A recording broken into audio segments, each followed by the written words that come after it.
ನಾನು ಏನು ಅಂದ್ಕೊಂಡು ಬಂದನೋ ಅದೇ ಕೊನೆಗೆ ಉಳ್ಕೊಳ್ಳೋದು. ಅದಾದಮೇಲೆ ಇನ್ನೂ ಸಮಾಜ ಹೇಳೋ ರಿಯಾಕ್ಷನ್ಸ್ಗಳು, ಟೈಟಲು ರೆಡಿ ಇಲ್ಲ, ಇನ್ನೂ ನಿಧಾನಕ್ಕೆ ಮಾಡೋ, ಅದಕ್ಕೆ ಆಮೇಲೆ ಬರ್ತೀನಿ. ಫಸ್ಟ್ ನೀವು ಏನು ಅಂದ್ಕೊಂಡು ಇಲ್ಲಿ ಒಳಗೆ ಬಂದ್ರಿ? ಸಿನಿಮಾ ಅಂದಿದ್ದು ನನಗೆ ಸ್ಟಾರ್ಟ್ ಆಗಿದ್ದು ಯಾವಾಗ 2011 ಸ್ಟಾರ್ಟ್ ಆಗಿದ್ದು. ನಾನು PU 1 ಇಯರ್ ಫೇಲ್ ಆಗಿಬಿಟ್ಟಿದ್ದೆ. ಸೊ ಇಂದ್ರಜಿತ್ ಲಂಕೇಶ್ ಅವರು ನಮ್ಮ ಅಪ್ಪ ಹೇಳಿದ್ರು, ನೋಡಿ ನನ್ನ ಮಗ ಏನು 2 ಸಬ್ಜೆಕ್ಟ್ ಹೋಗ್ಬಿಟ್ಟಿದೆ, ಸೈನ್ಸ್ ತೊಗೊಂಡಿದ್ದೆ. ಆ್ಯಕ್ಚುಲಿ ಸೈನ್ಸ್ ಸ್ವಲ್ಪ ಕಷ್ಟ, it's not that great with studies also. ಹೇಳಿದ್ರು ಏನೇನು ಫೇಲ್ ಆಗೈತೆ ನೋಡು, ಇನ್ನೇನು ಮಾಡ್ತಾನೆ ಜೀವನದಲ್ಲಿ ಅಂತ. ಇಂದ್ರಜಿತ್ ಲಂಕೇಶ್ ಸರ್ ಹೇಳಿದ್ರು, ಹೀರೋ ಮಾಡ್ಬಿಡು ಅಂತ. ನಾನು ಏನಪ್ಪ ಈ ಥರ ಹೇಳ್ತೇನೆ. Because I was very fat.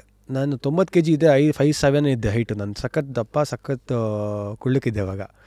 So ಏನು ಹಿಂಗಂತಾರೆ ಸಾಧ್ಯ, ನಾನು ಹೀರೋನ ನಾನು ಕನ್ಸಲ್ಲಿ ಅಂದ್ಕೊಡಲ್ಲ ಆಗ್ತೀನಿ ಅಂತ. ಆಮೇಲೆ ಇಂದ್ರಜಿತ್ ಸರ್ ಹೇಳಿದ್ರು, ಇಲ್ಲ ಅವ್ನು ಕೆಲಸ ಮಾಡಿ, ಇವಾಗಿಂದನೇ ಅವ್ನು ಶುಗರೆಲ್ಲ ಬಿಟ್ಟು ಊಟ ಕಂಟ್ರೋಲ್ ಮಾಡು ಅಂತ. ಒಂದು 3 months ಮಾಡಿದೆ. ಅದೇನೋ ಇದ್ದಕ್ಕಿದ್ದಂಗೆ ಚೇಂಜಸ್ ಕಾಣೋಕ್ಕೆ ಸ್ಟಾರ್ಟ್ ಆಯಿತು. ಅಲ್ಲಿ ತನಕ ಮಿರಲ್ಲಿ ನಾವು ನೋಡ್ಕೊತಾನೆ ಇರಲಿಲ್ಲ, ಚೆನ್ನಾಗಿಲ್ಲ ನಾವು ಬೇಡ ಅಂತ. ಯಾಕಂದರೆ ಯಾರೋ ಒಬ್ಬರು ಹುಡುಗಿ ತಿರುಗಿ ನೋಡ್ತಾ ಇರಲಿಲ್ಲ ಕಾಲೇಜಲ್ಲಿ. ಯಾವ ಕಾಲೇಜು? National college, Jayanagar. ಸರಿ. ಸೊ ಎಲ್ಲೋ ಒಂದು ಕಡೆ ಚೆನ್ನಾಗಿ ಕಾಣಿಸೋಕ್ಕೆ ಸ್ಟಾರ್ಟ್ ಆದಾಗ ಆಮೇಲೆ ಜಿಮ್ನಾಸ್ಟಿಕ್ಸ್ ಕ್ಲಾಸ್ ಸೇರಿಕೊಂಡೆ, ಆಮೇಲೆ ಹಾರ್ಸ್ ರೈಡಿಂಗ್ ಸೇರಿಕೊಂಡೆ, ಡ್ಯಾನ್ಸಿಂಗ್ ಸೇರಿಕೊಂಡೆ.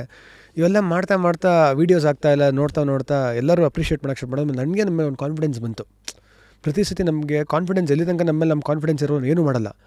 ಮಾಡ್ತಾ ಹೇಗೆ ಎದುರಿಸಿದ್ರಿ? ಯಾಕಂದರೆ ಬೆಳಕು ಬಂದಮೇಲೆ ಆಯಿತು ಎಲ್ಲ ಕಾಣುತ್ತೆ, ಬಟ್ ಕತ್ತಲಲ್ಲಿದ್ದಾಗಲೇ ಅಲ್ವಾ ಆಟ.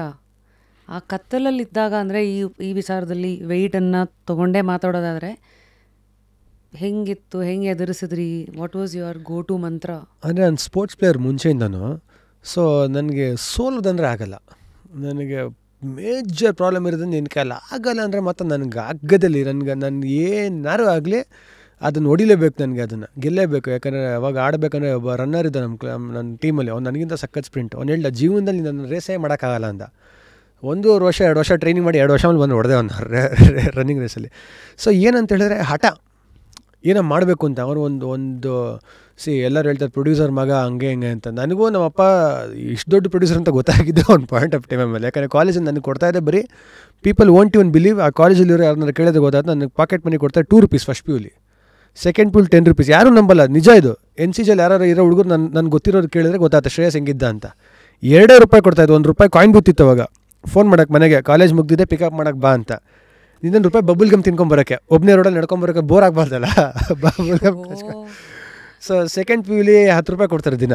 ಆವಾಗ ಅಲ್ಲಿ ಗೇಮ್ ಆಡೋಕ್ಕೆ ಹೋಗ್ತಾಯಿದ್ದೆ. ಸೊ ಈ ಫೇಸ್ ಆಫ್ ಲೈಫಲ್ಲಿ ಬಂದು ಒಂದು ಪಾಯಿಂಟ್ ಆಫ್ ಟೈಮಲ್ಲಿ ಹೀರೋ ಆಗಬೇಕು ಅಂದಾಗ ಅಲ್ಲಿ ತನಕ ನಾನು ಯಾರು ತಿರುಗೇ ನೋಡ್ತಾ ಇರಲಿಲ್ಲ, ಮಾತಾಡ್ತಾನೆ ಇರಲಿಲ್ಲ. ಫುಟ್ಬಾಲ್ ಒಂದು ಟೀಮ್ ಮಾತ್ರ ನಾನು ಮಾತಾಡ್ತಾಯಿತ್ತು. ಅಲ್ಲಿ ತನಕ ಯಾರು ಕೇರೇ ಮಾಡ್ತಾಯಿಲ್ಲ, ನೋ ಒನ್ ನಾನು ಅವಾಗ ಅಂತ.